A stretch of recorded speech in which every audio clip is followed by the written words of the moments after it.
Salut YouTube, c'est Gotenzo, c'est ton gars le G, j'espère que tu vas bien. Aujourd'hui, tu l'as vu dans le titre, je vais te parler de la personne qui ne te lâchera jamais. C'est toi-même. Eh oui, tu t'attendais au scoop du siècle, tu pensais que j'allais te sortir un membre de ta famille. Et non, c'est toi-même qui ne te lâchera jamais. Peu de gens se rendent compte de ça, mais au final, on fait partie intégrante de notre propre entourage. Peu de gens s'en rendent compte, moi-même j'en faisais partie en vérité, tu vois. À l'époque, je faisais que de m'auto-saboter, je prenais pas vraiment soin de moi, tu vois. Mais avec le temps, ça a changé. Tu prends de l'âge, tu prends le temps aussi d'apprendre à te connaître, de t'écouter, etc. Et au final, qu'est-ce qui se passe? Tu finis par prendre soin de toi en fait, tout simplement. Fin de la vidéo. T'imagines, c'est fini comme ça, genre. En d'autres termes, nous sommes notre propre meilleur ami. Du moins, nous devrions l'être. Ouais, je dis nous devrions l'être parce que je sais très bien qu'au fond, c'est pas quelque chose qui est acquis, hein, bien au contraire. Genre, si t'avais passé par l'adolescence, comme chaque être humain en fait sur Terre. En grande majorité, j'ai pas de chiffres et j'ai pas de stats, j'ai pas d'études qui appuient ça, tu vois, mais force est de constater que, tu sais, quand tu regardes un peu autour de toi et même quand tu regardes ta propre adolescence, généralement, c'est des gens qui ont pas spécialement pris soin d'eux-mêmes, tu vois. Genre, on mange mal, on dort mal, on sort beaucoup, on boit beaucoup,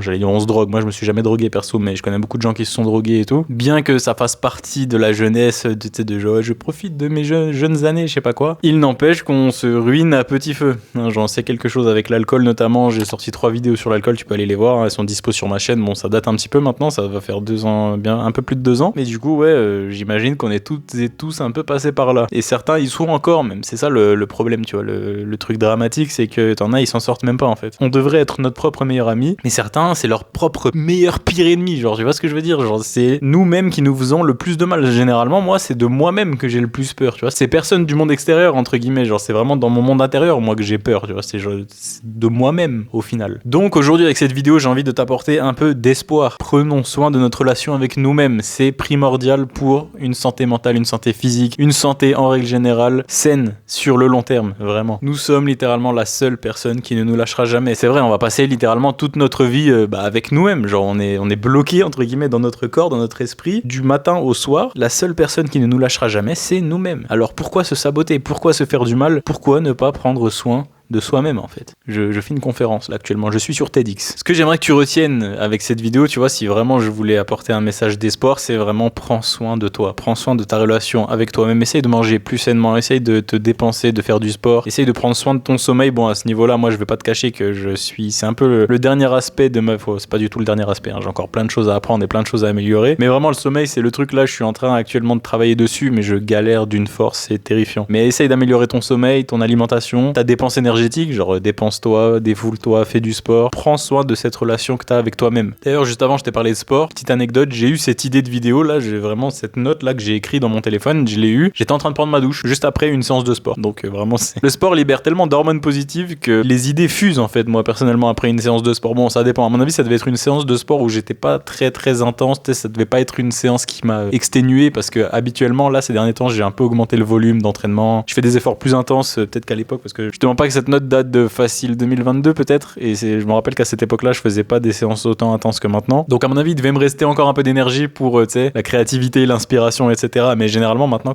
après mes séances de sport, gros, je suis vidé, mais j'ai plus d'énergie, tu vois ce que je veux dire. Tout mon focus il est dans le sport, du moins quand je suis à la salle, mon focus il est dans le sport, et que ce soit avant, après, je suis à fond dans mon objectif de sport, tu vois. Mais c'est vrai qu'à une certaine époque ça me stimulait un peu ma créativité, c'est vrai, le sport à l'ancienne. Bon, peut-être toujours maintenant en vérité, je te dis ça, mais à la fin je finis mes séances par tu sais, de la marche rapide sur le tapis, genre une trentaine de minutes de marche rapide à genre 6 km/h. Et c'est vrai que j'ai déjà eu des idées en fait. Enfin, je me suis déjà surpris en train d'écrire des choses dans mes notes sur mon iPhone, tu vois. Donc en vérité, je te dis ça, mais en fait, c'est au moment du retour au calme après une séance de sport, les idées fusent un peu plus, tu vois. Donc voilà, c'est primordial le sport. Si tu veux stimuler ta créativité, si tu veux être en bonne santé en règle générale, tout simplement, n'hésite pas à pratiquer une activité sportive régulière et à changer ton alimentation si elle est pourrie. Voilà, c'est le cadeau, le conseil gratuit.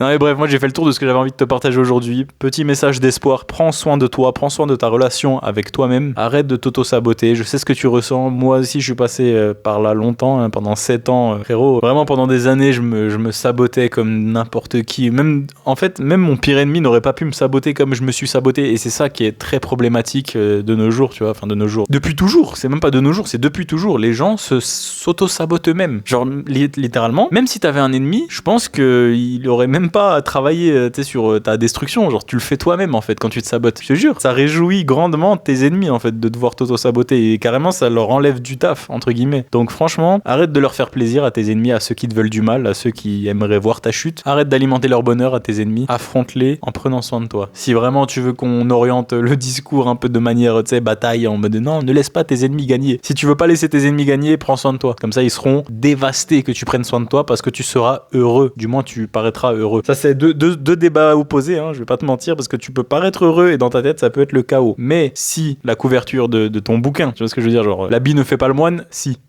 Fin du débat. Non mais en vrai, l'habit ne fait pas le moine. Gros, c'est ta vitrine en fait. Ça c'est mon avis personnel, mais genre tu peux pas prétendre arriver totalement négligé et puis je sais pas, séduire une femme qui te plaît, décrocher le job que t'as avec ton entretien d'embauche. Enfin, si t'arrives négligé, gros, les gens ils se fient à la couverture. Les gens se fient à comment tu te présentes. Si t'arrives en bonne santé, que t'as bien dormi, que t'as fait du sport la veille ou la surveille, enfin tu sais que tu fais du sport régulièrement, que tu t'hydrates bien, que tu prends soin de toi, que tu te laves, etc., que tu t'habilles bien. Franchement, gros, d'apparence tu paraîtras soigné, heureux. Après, ce qui se passe dans la tête, bon, c'est un autre débat, tu vois. Peut-être tu peux te sentir dévasté psychologiquement. Mais si tu soignes l'apparence, en vrai de vrai, l'esprit va suivre au bout d'un moment, tu vois. Donc, bref, comme je disais avant, je pense que j'ai fait le tour de ce que j'avais envie de te partager aujourd'hui. J'espère que cette vidéo t'a été utile d'une quelconque façon. Merci infiniment de m'avoir écouté, merci infiniment de m'avoir regardé. C'était Gotenzo, on se capte dans la prochaine vidéo. D'ici là, moi, je te dis, prends soin de toi, porte-toi bien. À la prochaine. Ciao!